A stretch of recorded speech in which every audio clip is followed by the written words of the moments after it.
Hey, everybody. Welcome back to Real Talk, Real Leaders. I'm your host, Shauna Griffiths.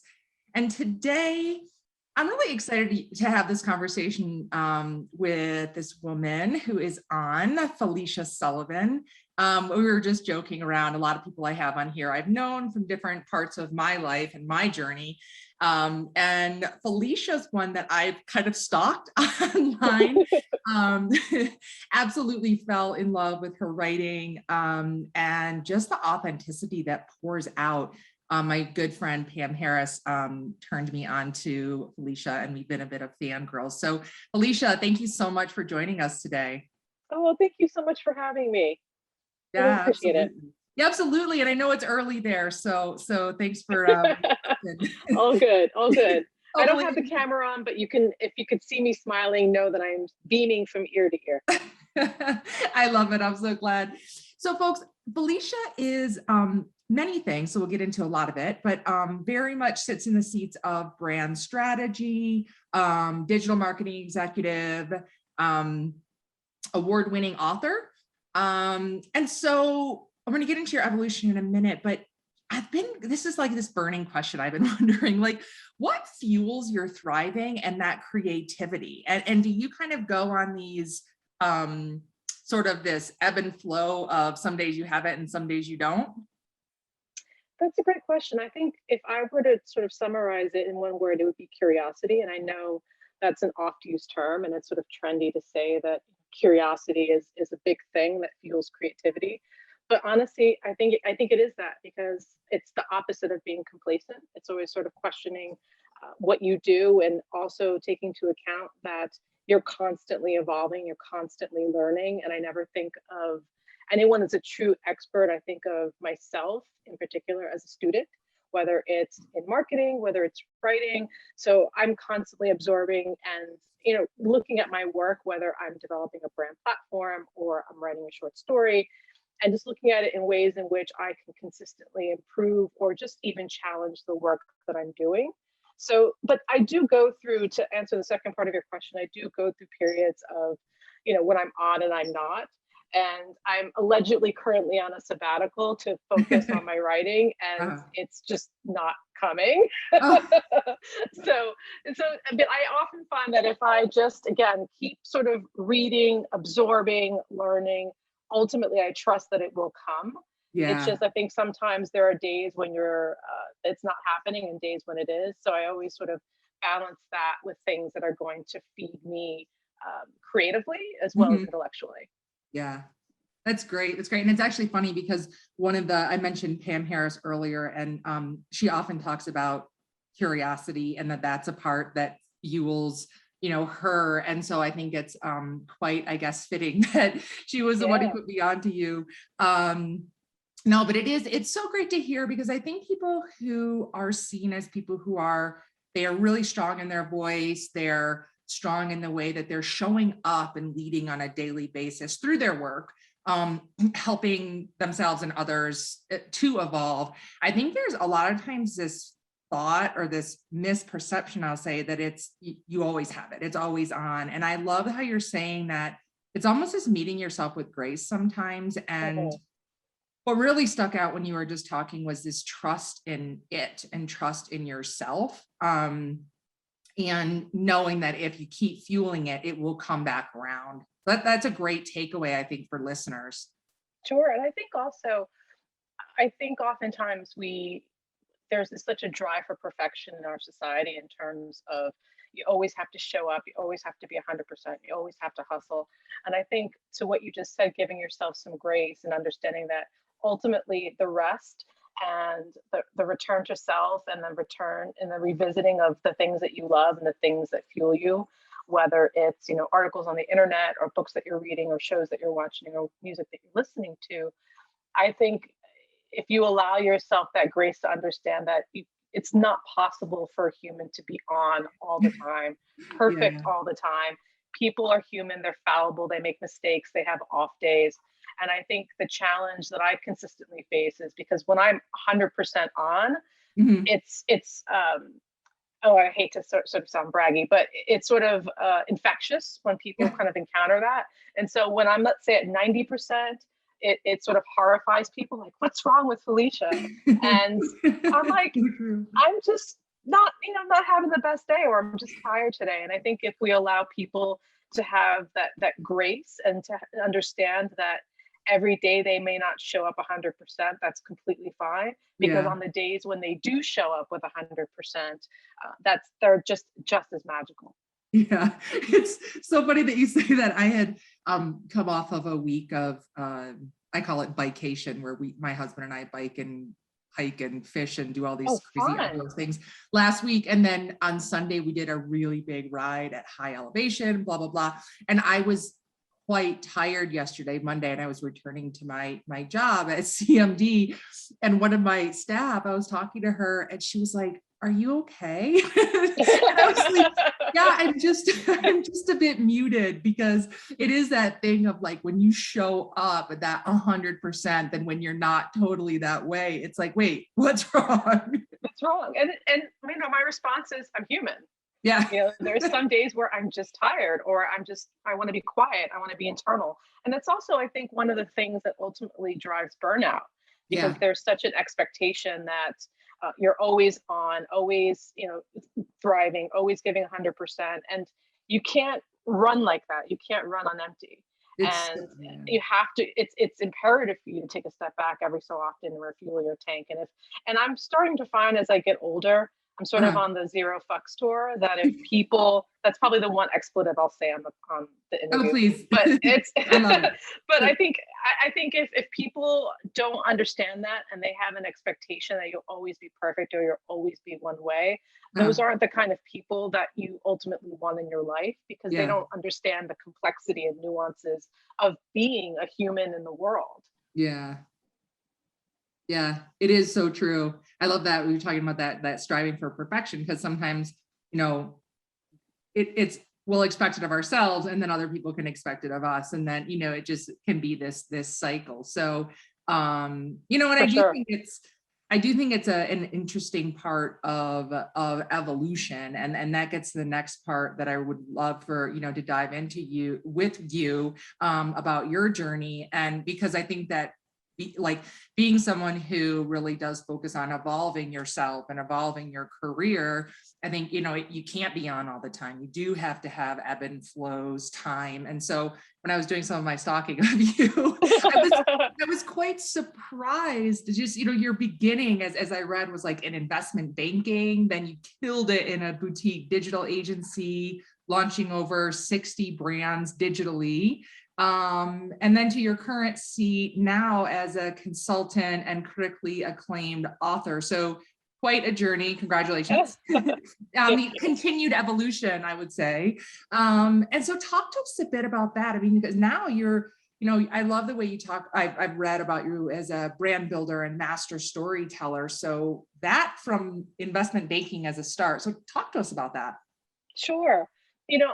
Again, I think it harkens back to that curiosity, although I didn't have the words for it when I was younger. I only had the words for it only fairly recently, just having looked back and look at the trajectory of my career.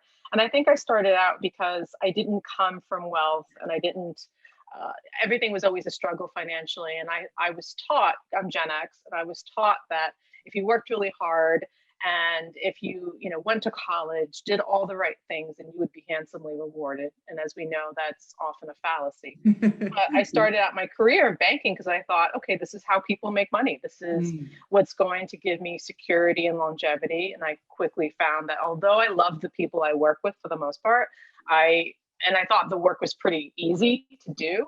Right. It wasn't actually fulfilling in any way. And, I don't think your job has to be everything to you, but if it's not at least something to you, then I think that's worth questioning, especially at the start of your career. And I think I came out into the workforce in a time where work was abundant. It wasn't as if it was 2008 and people were just sort of taking what they could get. It was 1997. And, if anything, it was a market for me. I had to pick and choose of the companies I wanted to go with. But I realized while I was in investment banking, I'd started to love this thing called the internet. And I hadn't written on it just yet, but I was just so curious about it.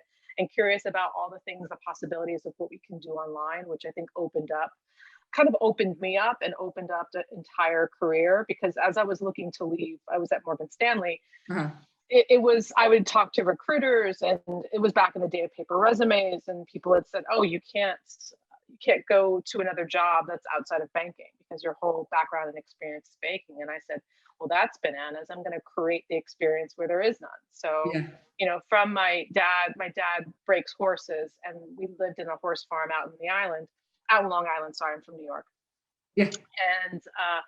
And we built a website, a digital.com in Mhm. 1999, and where we sold designer clothing at cheaper prices. So we would go to sample sales in New York or outlets and resell clothing online. And it was a burgeoning market. None of the .coms were online as of yet.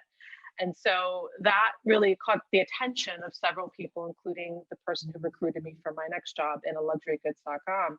And I think from there, from that understanding that I had the agency and ability to choose things that were exciting to me, I Mhm. think every role that I've taken, there isn't a sort of clear line or trajectory of all the jobs that I've taken, but I Right. sort of look at my career as a toolkit. Mhm. And, each thing I'm curious about is just another tool in my kit.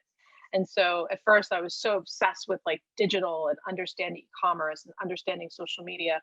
And for the first 10 years of my career, that's all I focused on, because that was something that excited me. It was constantly changing and evolving. And I never felt complacent.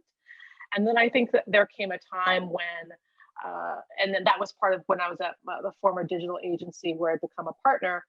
I started to realize the speed and velocity at which things had to occur online, and that didn't necessarily jibe with who I am as a person, which is this very quiet, shy introvert.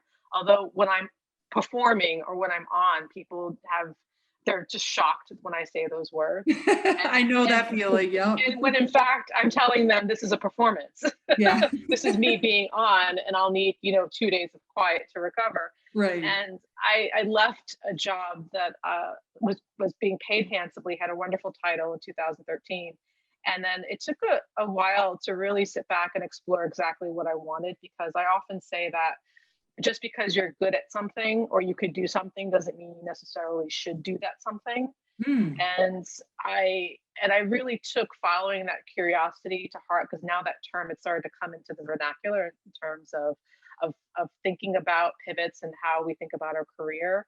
And so I thought to myself, well, I've always sort of separated the brand work or the marketing work that I'm doing from the actual writing that I'm doing. And I kept them sort of in two different sandboxes. And then I thought to myself, well, wouldn't it be cool if I could have them both sort of play harmoniously in the sandbox, that they didn't necessarily need to be separated, that in fact, regardless of whether it's marketing or if it's article writing or if it's writing a novel, you're telling a story. It's just the form, and the audience might be slightly different and the objective might be different, right? Right. So I took a step back and said, you know what, I'm really obsessed with helping brands tell real stories to customers who care about the brand or care about what they're buying. And then that slowly evolved into working with values-based brands or brands that do good for profit, because now there's this whole consideration of, okay, now that I've followed my curiosity, what I do also has to be in alignment with my values. And so Mhm. sort of everything that I'm doing now, or even just the way that I think and the way that I work, Mhm. comes from a place of, I have to think about integrity, transparency, diversity, all of those things that Yeah. maybe in the first 10 years of my career, I wasn't as focused on, because I was so sort of clouded by drive and ambition. And I want to do all these things, Right. that veracity when you're a kid. Oh, Yeah. I hate that sounded sort of, sorry, it No, sounded sort of patronizing. It's no, not, I I get promise it. you. But then there's this second phase of your career where you're thinking less about success and you're thinking more about significance. And Yeah. and for me, that's something that's really palpable. That was a very long answer to your question, so I'm sorry. No, no, no, it's perfect. I think that, but this is exactly part of why I've created this platform and I bring people on because, we go through these different stages of our journey and our evolution, and it doesn't always look the same. And people may look at you and think, oh my gosh, you're this today, you're in this seat today. And I think it's really important to be able to share the realness of that journey and what kind of helped different things, transform over time. And so I'm glad you shared all that with us. Thank you. And one of the things I'd love for you to talk a bit about is there's such an element of authenticity. I always call it realness, hence the Mm. name of the podcast. Um, and using your voice, and I call it courageously, partly because of my own struggles that I went through over time, finding my voice, literally getting the words to come out of my throat. Mm. Um, but then, advocating for yourself, advocating for other people, using that voice and through your work, and now your work so much is, as you just talked about, is purpose driven. And so did you feel like you always had this knack for being real and using your voice, or was it something that you focused on transforming or something that triggered it to transform? Because I think that's a really key thing that I think we all, some people may come by it just naturally, but I think it's a struggle for a lot of people. I think for me, it's always been there, but over the years, I've apologized less for it. I, I think the challenge I've always had, and I think it's because perhaps maybe I grew up fairly isolated and I'm socially awkward. And Mhm. so I think there's always this propensity for me to not sort of hide things. I'm not a really good politician. I think my Yeah. face betrays what I feel, and I often say what I think. And a lot of times, and I learned as soon as I became an adult, I realized that that's not something that's necessarily valued as Yeah. much because everyone wants to sort of be kept on an even keel. Don't disrupt the status quo. Don't make people feel uncomfortable with what you think. Don't challenge people openly and all these things. And that was something that I've always done. And I tried being sort of political and sort of holding my tongue. And I often felt that that was at the disservice of myself and we weren't getting anything accomplished, only making people who were doing, crappy things feel better about the crappy things they were doing. Yeah. And so I spent, I would say, the large amount of my 20s and early 30s apologizing for being so honest Mm. and for being so blunt, or writing in which the blows are often softened. Mm. But I think perhaps maybe in the last 5 years, I think when I was 40, I was diagnosed with clinical depression pretty late in Uh-huh. life. And without going into too much detail about that, I think one of the things that teaches you is who's on your bus and who's not on your bus.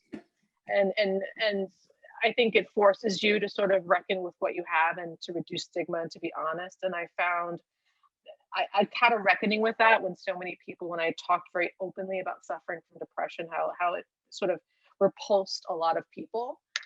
I I think in some way it was the first time in my life where I sort of thought, well, you know what? Who cares? Who cares what people think? And I think there's a difference between being honest and unapologetic about it, and then perhaps making a misstep and being called in or called out for it in a way that's productive. I value that completely. So if I'm wrong, let's have a discussion about why I'm wrong. And if there's something to be learned, again, there's that curiosity thing. I'll learn that. But I think I think it doesn't serve anyone well to not be honest and authentic. I mean, of course, you have to consider the audience and consider sort of the implications of the words that you use and the things that you do for sure. Right. But I don't think there's any other way, especially now. I feel like it's sort of once you've gone down that path and you've become unapologetic about it, there's no going back. True. So True. there's truly no. I often think now, like, how far can I push it? How could I, how honest can I be? And Yeah. I'm consistently surprised by the people who are so excited by it, and then obviously disappointed and saddened by the people who sort of flee from it. Yeah. Thank you for sharing all of that. And I really think that, I mean, this is the important stuff. And this is the stuff that I think, again, I was saying it earlier, but like a lot of people don't want to talk about or won't or shy away from. And so, I truly appreciate that commitment to honesty and being transparent. And I often say to people, I'm a bit transparent to a fault, but I'm not Yeah. going to be any other way because feeling so stifled. But then also, I think that when we operate that way, to your point you said earlier, we're actually only continuing to perpetuate the people who are not being honest, the people who are Absolutely. the people who are claiming seats of leadership. And by that, I don't mean that you have to be like at a corporate place and have a bunch of staff. It's just like, if you're in a position of leadership, people will claim that seat, but then they don't act that way. And so, and I just really, that's part, again, like that's part of my mission, is to help to a bit of rip the Band-Aid off of that. But by doing so, by shining the light on people like you who are living your truth, being authentic, and speaking freely. So And I think also it's when you think about leadership, or you think about the workplace, I think now more than ever it behooves us to be honest and authentic, because one, we have to consistently challenge ourselves in what we think and what we believe, and what we were taught that was right and wrong, and then also call out things in the workplace or things in leadership that don't align with that. So, to be really specific, now I have a really clear boundary in terms of the people I work with. If leadership isn't truly walking the walk of diversity, or if they're doing good for profit means they make a small donation every year to a charity, which I don't think is enough. right. Those are things that I will explicitly but politely call out in terms of, these are the things that are not aligned with me. Or if I'm working with a company that purports to have integrity, to be transparent, but internally their insides don't match their outsides, Yeah. then that's something that must be called out, because on a small level, on the least harmful level, it's annoying and it's duplicitous, but at the most extreme level, it's dangerous Yeah. and perpetuates stigma and stereotype and exclusion. And I think now more than ever, I think people are so frightened of being uncomfortable Yeah. and having that initial moment of discomfort, especially, let's say, if you're being called out for something, but in a way that educates you and it comes from a place of kindness, and Right. say, hey, maybe that thing that you said was racist, or maybe you haven't thought about trans people, or that sort of thing. And I think it's incumbent upon all of us to really be okay with sitting in discomfort if that discomfort takes you on a journey to a better place, Yeah. and a place that allows for more people to sit and play at the table with you.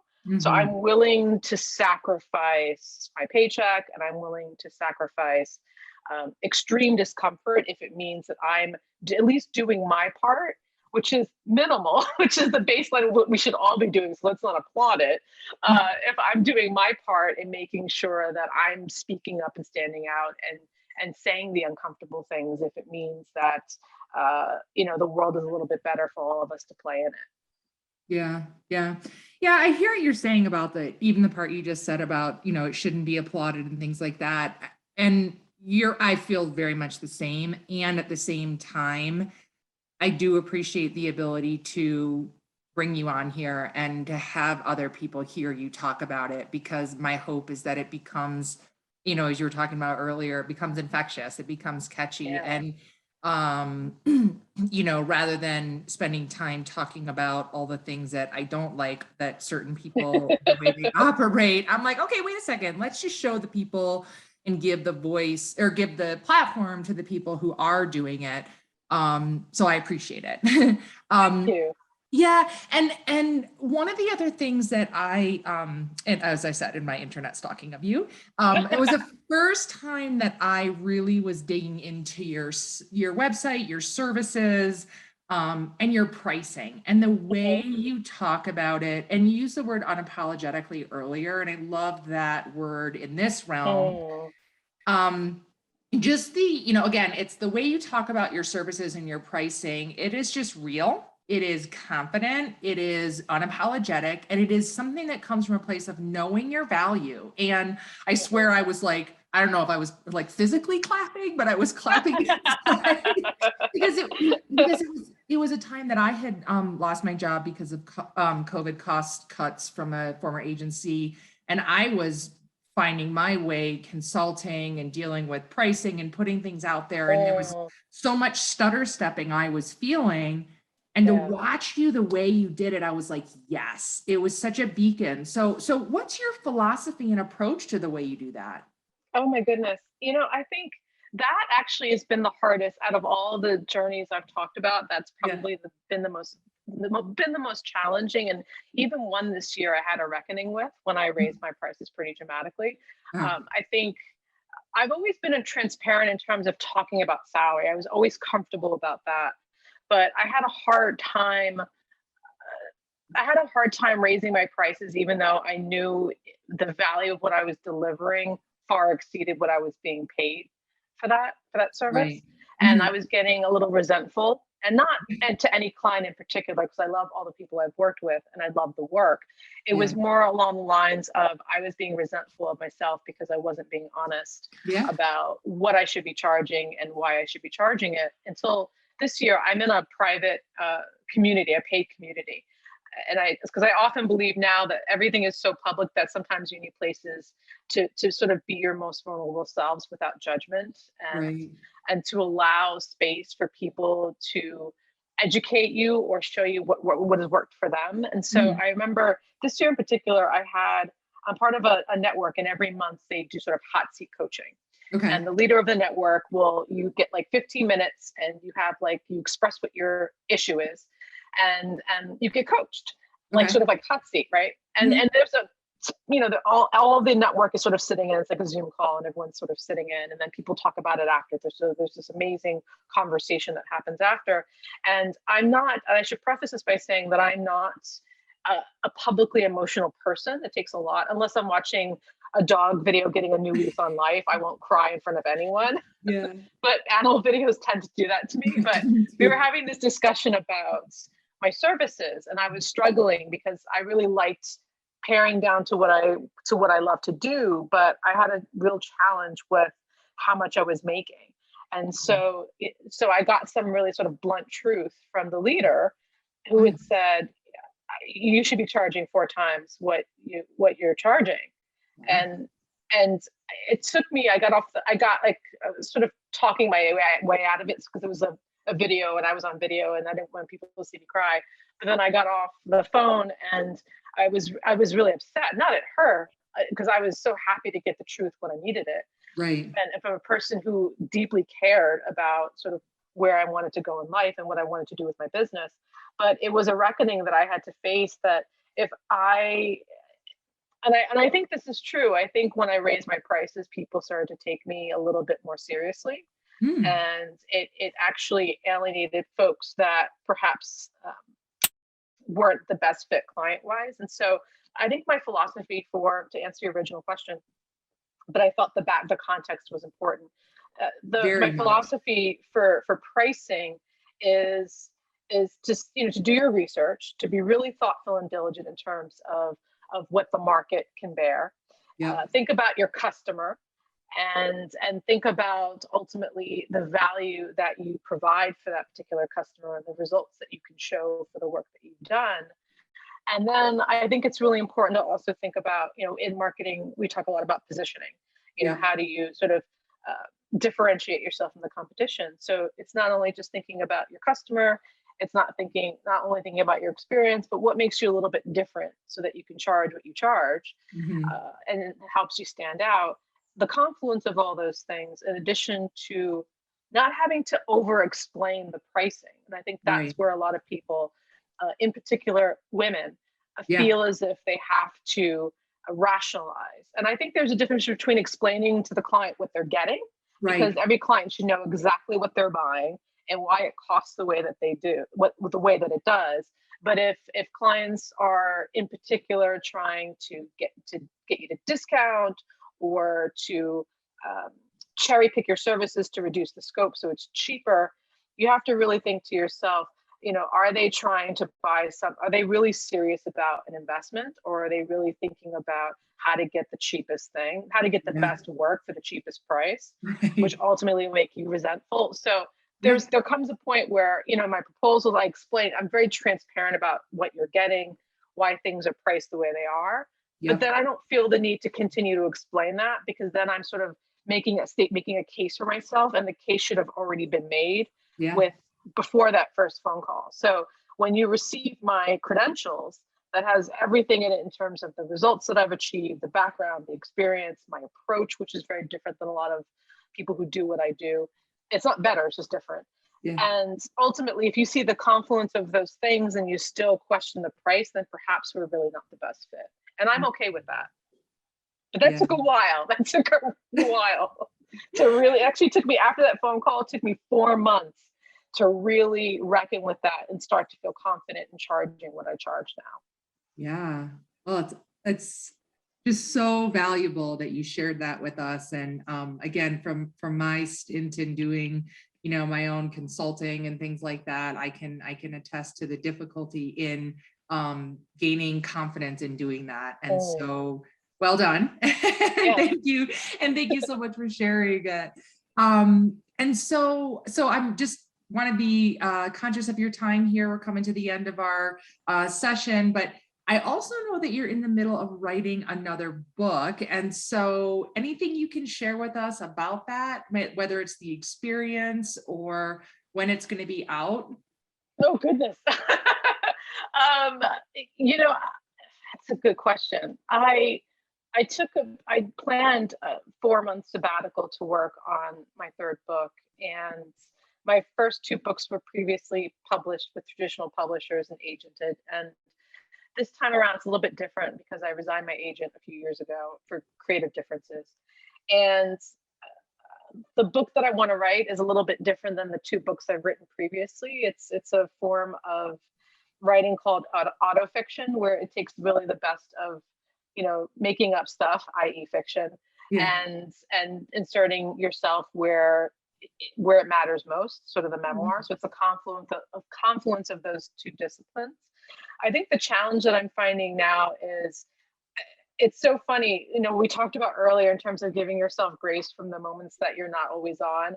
I'm finding that while I can write, let's say, Medium essays or, that sort of thing, or short stories to publish on Medium, I'm having a hard time with this new book. But I give myself grace because it occurs to me that it takes me a long time to write a book in general. Right. Because of my process and the way that I approach writing a book. And it takes a long time to publish. So, I think the intention of the 4 months was, I think, a virtuous one, but I'm learning that if it takes longer, which it will most certainly do, because I'm already 2 months in with no book, I think that's okay. And so I think, the most I could say about it now is probably, out of everything I've written, it's probably will be the most confident of everything I've written, because I'm at the stage in my life where I'm really sure of my voice and sure of kind of things that I want to write.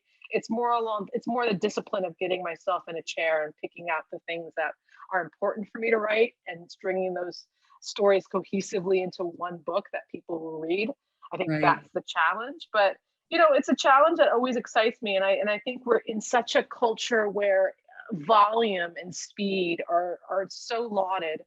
And I think there's something really wonderful about, let's say, a Marilyn Robinson approach, where it takes you so many years to put together a masterpiece. Right. And again, it need not be a masterpiece, but if things take time, it's okay for things to take time. No one is waiting. Quite frankly, no one is waiting with bated breath for my next book. And yes, maybe a handful of people are, but I'm not so egotistical to think that I like people are enraptured waiting for Felicia Sullivan's next words. It's going to be okay. I think people can wait. And when I do come out with something, I want it to be something not as a result of going fast and furious to satisfy our attention deficit spans, but more to put out work that's meaningful and that will have longevity. And whether it's brand work or whether it's my writing, I do think always of the long game. What is the point of the story that I'm telling, and will it have legs, or is it something that is only indicative of the moment or the times? And I think that is completely important. Yeah, as you're saying, and I'm like smiling inside out, because there's such a parallel to what you just said. And I feel like I'm going to rewind and rewatch this several times, but to life and our own journeys. Right. And I think that, as we're wrapping up here, I'll just say, patience with yourself, grace that we've talked about, all of these things, and that, you know, this evolution, it takes time and different things impact it along the way. And I think that we were talking earlier about, like, at different points, we start to value things differently. Yeah.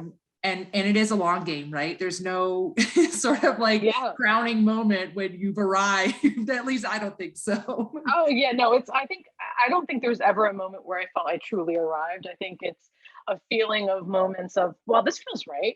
This Yeah. feels good. Let's keep moving in this direction. And I think if we, again, to your earlier point of giving yourself grace, but also giving yourself grace for your former selves, which you may not necessarily agree on. I think Joan Denny has a really cool quote where she talks about, you know, being on nodding terms with the person that you used to be, and because we're all different people at different stages in our lives, and I think if So we give true. ourselves the grace to accept who we were, and even though if it's different than we are now, we wouldn't have been here now if we didn't have that former self on their particular journey. So I think it's, again, it's thinking about the long game, and I think it's also thinking about the ways in which we, and I know it sounds cliched, but I think it's something that we have to consistently remind ourselves is to how can we be the most human and how can we be the most kind to ourselves, because ultimately that's the only way in which we'll be kinder to the people that we work with, or Absolutely.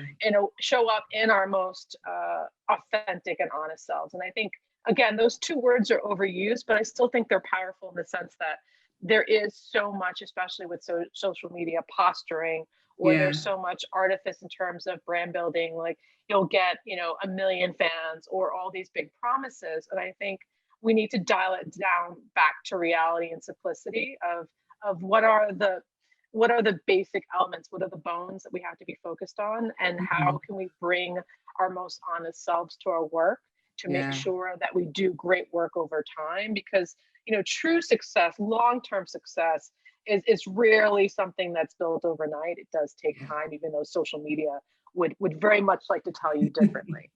Very, very Very much. much. That is very true. Well, thank you so much for, you know, indulging me this time with you today, and Of course, sharing thank you everything for you having me. have. Yeah, sharing everything you have with our audience. And I know you said you're on sabbatical, but for people to be able to tap into you, to follow what you're doing, what's the best way for people to do that? Sure, you could either check me out on Medium. I'm Medium, is it forward slash or backslash, whatever the slash is, Yeah. at Felsul, or you can check me out on LinkedIn. All right, awesome. Well, when we post this, we'll be sure to include some of that in there. And have Yay! an awesome day. Thank you so much. Thank you.